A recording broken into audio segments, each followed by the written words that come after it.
Hello students, स्वागत है बेटा आप ही की चैनल सौरभ साइंस पे। और आज हम पढ़ने वाले हैं मिक्सचर के बारे में। लास्ट आपने एलिमेंट्स का कंप्लीट, एलिमेंट्स एंड कंपाउंड्स का कंप्लीट पार्ट पढ़ लिया है। मींस आपने प्योर सब्सटेंस को बहुत अच्छे तरीके से स्टडी कर लिया है। आज हम स्टार्ट करेंगे मिक्सचर, और इस चैप्टर का ये बहुत ही इम्पॉर्टेंट टॉपिक भी है, बिकॉज इस कंप्लीट चैप्टर में हम मिक्सचर्स के इर्द गिर्द ही घूमने वाले हैं। मिक्सचर्स क्या होते हैं, क्या टाइप्स होते हैं, कैसे सेपरेट किए जाते हैं। तो एक नींव की तरह है ये टॉपिक, तो आपको बहुत ही इंटरेस्टिंग इसको समझना है और अपने फ्रेंड्स के साथ में भी ज़रूर शेयर कीजिए जिनको मिक्सचर कंपाउंड के बारे में समझना है। बहुत ज़रूरी है, अपने दोस्तों के साथ में शेयर करो जिनको ये जानने की ज़रूरत है, वो आपके क्लासमेट्स हैं। तो मैं हर बार ये वीडियोस के अंदर बेटा बोलता हूँ कि आप जो है कंसेप्चुअली जो है स्टडी कीजिए। किसी भी चीज़ को आप स्टडी कर रहे हैं, कंसेप्ट्स पढ़िए, हमें बिल्कुल भी रटाफिकेशन की तरफ नहीं जाना है ना। काफ़ी स्टूडेंट जो होते हैं मोस्ट ऑफ द पार्ट को नहीं समझ में आता तो उसको रट लेते हैं। हमें रटना बिल्कुल भी नहीं है। देखो, केमिस्ट्री साइंस का एक पार्ट है, और साइंस चाहे वो फिजिक्स हो, चाहे वो बायोलॉजी हो, चाहे केमिस्ट्री हो, सभी जो है समझी जाती है, उसको रटा नहीं जाता है। तो आप इसको बिल्कुल भी नहीं रटना है, कंसेप्चुअली समझना है। आपको कहीं डाउट अगर आपको महसूस होता है तो आप कमेंट बॉक्स के अंदर अपने डाउट्स को शेयर कर दीजिएगा। बिल्कुल किसी नेक्स्ट वीडियो के अंदर जो है वो डाउट को 100% क्लियर कर लिया जाएगा। ओके, चलिए स्टार्ट करते हैं मिक्सचर। तो सबसे पहले हम ये समझते हैं कि मिक्सचर्स होते क्या हैं। मिक्सचर्स, हालांकि आपको ये नेम सजेस्ट कर रहा है कि सर कुछ मिक्स हो रहा है ना। बिल्कुल सही बात है, कुछ मिक्स हो रहा है तो उससे क्या बन रहा है, मिक्सचर बन रहा है। और आपने जब आप फूड आइटम्स के अंदर आपने देखा भी होगा कि मिक्सचर नमकीन आती है, उसमें सब कुछ मिक्स होता है। मूंगफली भी मिक्स होती है, नमकीन भी मिक्स होती है, और दो चार चीज जो है मिक्स होती हैं।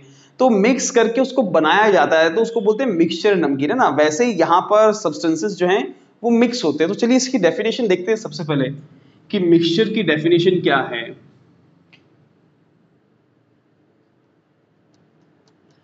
Mixtures are formed by mixing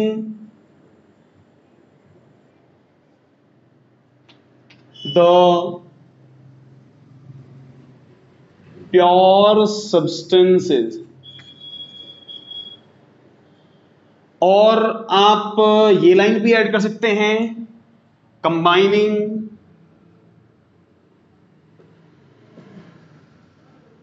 the pure substances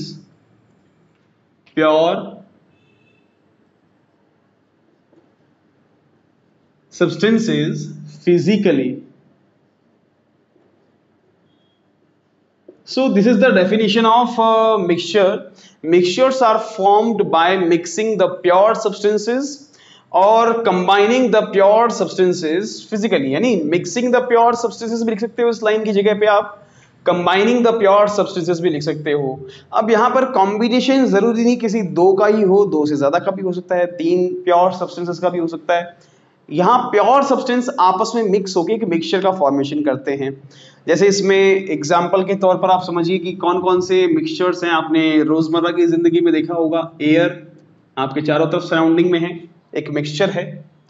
alloys आपके सराउंडिंग में जो है बिल्कुल ये मिक्सचर है। सैंड और सॉइल भी आप यहाँ पे लिख सकते हो, एक तरीके का मिक्सचर है।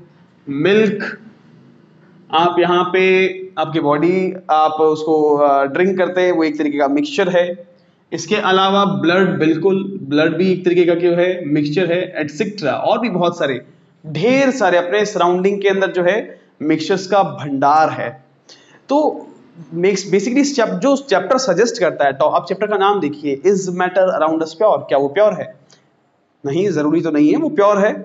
वो मिक्सचर भी हो सकता है, वो प्योर भी हो सकता है ना। तो यहां पर प्योर के बारे में तो हमने समझ लिया है।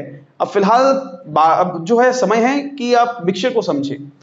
तो मिक्सचर्स के ये एग्जांपल्स और ये डेफिनेशंस हैं, मतलब जो प्योर सब्सटेंस से मिक्स होकर के, मैं कहूं कि किन्हीं भी दो मेटल्स को अगर मैं मिक्स कर दूं तो वो क्या बना लेगा, एलॉय बना लेगा। अब मेटल्स खुद में क्या है, अपने आप में तो एक प्योर सब्सटेंस ही है। Single type of atom, single type of particle से बने हुए हैं। मैं कहता हूं कि फॉर एग्जाम्पल अपन ब्रास की बात करते हैं, हाँ अपन स्टील की बात करते हैं, ये सारे अलॉयज के एग्जाम्पल है। अब इसमें एक मेटल किसी दूसरे मेटल से क्या होके रखा होता है, मिक्सअप होके रखा है। यहाँ पे कोई केमिकल कॉम्बिनेशन नहीं है, ये आपस में केमिकली कंबाइन नहीं है, बट फिजिकली आपस में मिक्सड अप है, उसे आप कहते हो मिक्सचर। तो चलिए बेटा, आपने देखा कि मिक्सचर की डेफिनेशन क्या है, कि जब मिक्स होते हैं प्योर सब्सटेंसेस आपस में तो मिक्सचर का फॉर्मेशन करते हैं। आप कुछ कैरेक्टरिस्टिक्स के बेसिस पे आप मिक्सचर्स को भी जज कर सकते हो, जैसा हमने प्योर सब्सटेंसेस में कैरेक्टरिस्टिक्स लिखी थी वैसे ही मिक्सचर्स की भी हैं। और इसमें पहली कैरेक्टरिस्टिक्स आपके सामने हैं, the substances of a mixtures are mixed in any ratio.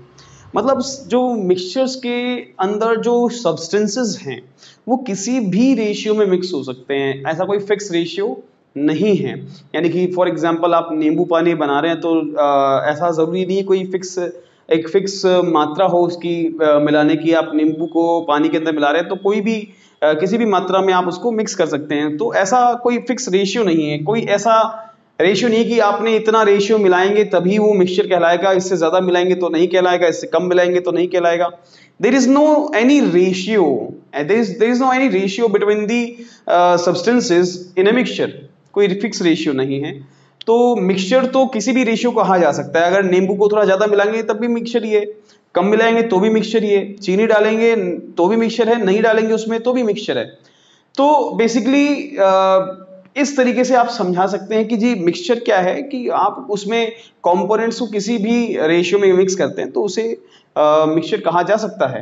यहाँ पर आप बिल्कुल अपने डेफिनेशन में भी ये बात पढ़ी है सेकंड जो कैरेक्टरिस्टिक्स में, कि कोई केमिकल कॉम्बिनेशन नहीं होगा। बिल्कुल सही बात है, अगर केमिकल कॉम्बिनेशन ही हो जाएगा तो फिर वो मिक्सचर कैसे होगा, है ना।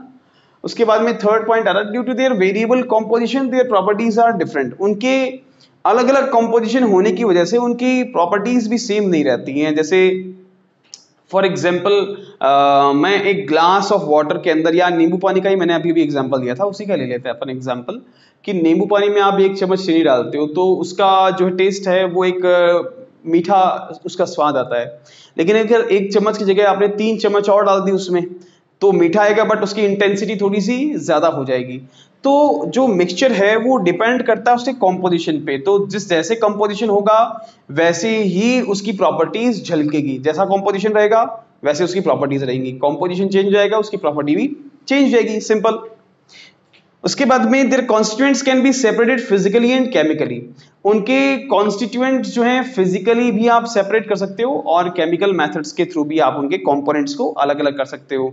जबकि हमने प्योर सब्सटेंसेस में पढ़ा था कि हम केवल केमिकल मेथड का ही यूज कर सकते हैं उनके जो कंपोनेंट्स है उनको सेपरेट करने के लिए, कॉन्स्टिट्यूएंट्स को सेपरेट करने के लिए।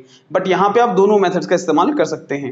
इसके अंदर बेटा आप प्योर सब्सटेंसेस में जो है मिक्सचर्स एंड कंपाउंड्स के बीच में भी डिफरेंस आप देखने वाले हैं फर्दर, कि हमने कंपाउंड पढ़ा था और मिक्सचर पढ़ा है, तो कंपाउंड और मिक्सचर में आखिर क्या डिफरेंस है तो वो भी हम जानेंगे। थोड़ा सा हमें पेशेंस बनाए रखना पड़ेगा, अभी फिलहाल जो चल रहा है उसके ऊपर फिलहाल हमें फोकस करने की जरूरत है। इसके बाद में when a mixture is formed then there energy may or may not be change. देखो बेटा, जब भी मिक्सचर बनता है तो वहां पर एनर्जी का बदलाव हो भी सकता है और नहीं भी हो सकता। जैसे मैं कहूं कि आपने वाटर और जो है सॉल्ट को ऐड किया है, तो आप बोलेंगे कि सर यहाँ पर तो जब आप ग्लास में, किसी कांच के ग्लास में पानी और नमक को मिक्स करते हैं तो वो ग्लास ना ही गर्म होता है ना ही ठंडा होता है, तो there is no change in any heat में कोई बदलाव नहीं मिल रहा है, कोई चेंज नहीं हो रहा है, वैसा का वैसा ही है मिक्सचर, ना ठंडा हो रहा है ना गर्म हो रहा है। तो मतलब यहाँ पर मैंने यहाँ पे लिखा है मे or may not be, change हो भी सकता है नहीं हो भी हो सकता है, तो ऐसी कंडीशन में तो नहीं हो रहा है। लेकिन अगर मैं यहाँ पर चेंज कर दूं, वाटर में सॉल्ट की जगह पर मैं ऐड कर दूं HCl, अगर आप HCl को ऐड कर रहे हो वाटर में तो आपको जो मिक्सचर बनेगा वो आप अगर उसको टच करेंगे, टेस्ट ट्यूब अगर लेबोरेटरी में, बेसिकली ये टीचर के प्रेजेंस में एक्सपेरिमेंट्स होते हैं और वैसे ही करना चाहिए। अगर एसिड को वाटर में मिलाया जाता है तो टेस्ट ट्यूब थोड़ी सी गर्म हो जाती है। तो यहाँ पर ये जो एक तरीके से एनर्जी है वो एक्सोथर्मिक यानी कि निकल रही है। एक्सोथर्मिक का मतलब हो गया कि कहीं पे हीट रिलीज होती है ना, टेस्ट ट्यूब गर्म हो रही होती है तो हीट रिलीज हो रही होती है, और इसी को बोला जाता है एक्सोथर्मिक। तो ये एक्सोथर्मिक प्रोसेस है। एंडोथर्मिक भी है, अगर आप सेम वाटर के अंदर आपकी बार HCl ना मिलाएं, आप इसमें जो है अमोनियम कार्बोनेट मिला दें, अमोनियम कार्बोनेट, एक लेबोरेटरी में कार्बोनेट, तो लेबोरेटरी का एक सॉल्ट है। अगर आप अमोनियम कार्बोनेट को वाटर में ऐड करते हैं तो आप देखिएगा मिक्सचर अब की बार गर्म नहीं होगा बल्कि ठंडा हो जाएगा, है ना। तो ये एंडोथर्मिक प्रोसेस है। ये वाली बेटा इसमें कोई हीट चेंज नहीं हो रही होती, इसमें कोई हीट चेंज नहीं हो रही है, इसमें एनर्जी निकल रही है, इसमें एनर्जी अब्सॉर्ब हो रही है। ये एक्सोथर्मिक है, ये एंडोथर्मिक है। तो इस लाइन का मतलब यही है कि जब मिक्सचर का फॉर्मेशन होता है तो जरूरी नहीं है कि एनर्जी चेंज ना ही हो सकता है एनर्जी का बदलाव हो भी जाए, हो सकता है ना भी हो, दोनों ही कंडीशंस यहाँ पे देखने को मिल सकती है। इसके अलावा कंपोनेंट्स जो होते हैं मिक्सचर्स के वो अपनी प्रॉपर्टी को रिटेन रखते हैं, चेंज नहीं होते हैं। जैसा मैंने कहा कि हाइड्रोजन एंड ऑक्सीजन, पहले पिछले एक कंपाउंड जब मैं आपको एक्सप्लेन कर रहा था तो मैंने आपको बताया था कि हाइड्रोजन ऑक्सीजन से वाटर बन रहा है। तो यहाँ पे वाटर की जो जो वाटर बन रहा है यानी कि H2 और O2 के कॉम्बिनेशन से जो वाटर का फॉर्मेशन हो रहा है तो इसकी प्रॉपर्टी इन दोनों से ही डिफरेंट होगी। यानी कि हाइड्रोजन की अपनी खुद की प्रॉपर्टी, ऑक्सीजन की अपनी खुद की प्रॉपर्टी, लेकिन ऐसा जरूरी तो नहीं कि इन दोनों की कॉम्बिनेशन जो नया सब्सटेंस बनने वाला है, नया जो कंपाउंड बनने वाला है उसकी प्रॉपर्टी इन दोनों से मैच हो रही हो, बिल्कुल नहीं होगी। कंपाउंड है, नहीं होगी, केमिकल रिएक्शन हो रही है। बट यहाँ पर जो है प्रॉपर्टी रिटेन रहती है। आप खुद सोचिए कि आप चीनी को पानी में मिला करके पी रहे होते हैं तो क्या वहां पे आपको शुगरी टेस्ट यानी कि मीठा स्वाद नहीं आता है? तो मतलब चीनी ने अपनी जो प्रॉपर्टी थी उसको अभी भी बरकरार रख रखा है। पानी भी आपका आप उसके साथ में पी रहे हैं तो मतलब जो H2 है उसने भी अपनी प्रॉपर्टी को अभी भी बरकरार रखे हुए है। तो मिक्सचर्स के अंदर बेसिकली प्रॉपर्टीज जो होती हैं वो रिटेन रहती हैं, वहां बरकरार रहती है वो प्रॉपर्टीज। उसके बाद में आखिरी पॉइंट आपका आता है मिक्सचर्स कैन बी होमोजेनस और हेट्रोजेनस। हमने प्योर सब्सटेंसेस के वीडियो में पढ़ा था कि जो मिक्सचर्स होते हैं वो होमोजेनस ही प्योर सब्सटेंस के अंदर पढ़ा था कि जो प्योर सब्सटेंस है वो केवल होमोजेनस नेचर के होते हैं, मतलब उनकी जो कंपोजिशन जो रहती है ना, वो यूनिफॉर्म रहती है। उनमें जो सब्सटेंस है, जो मॉलिक्यूल है, जो एटम है वो यूनिफॉर्मली डिस्ट्रीब्यूटेड रहता है। लेकिन यहाँ पर जो मिक्सचर है वो होमोजेनस भी नेचर का हो सकता है। होमो मतलब सेम, हेट्रो मतलब डिफरेंट। तो होमोजेनस भी हो सकता है और हेट्रोजेनस भी हो सकता है। इसके एग्जांपल्स अभी हम आगे देखने वाले हैं। तो यहां पर ये आपका बेटा मिक्सचर्स एंड उसकी कैरेक्टरिस्टिक्स जो है कंप्लीट होती है। नेक्स्ट वीडियो के अंदर बेटा हम डिस्कस करेंगे होमोजेनस एंड हेट्रोजेनस मिक्सचर को। तो अभी आपने इन दोनों को देखा है, बहुत अच्छे से उन होमोजेनस और हेट्रोजेनस को समझना है। फिलहाल के लिए इतना ही बेटा, नेक्स्ट वीडियो के अंदर मिलते हैं। Thank you so much.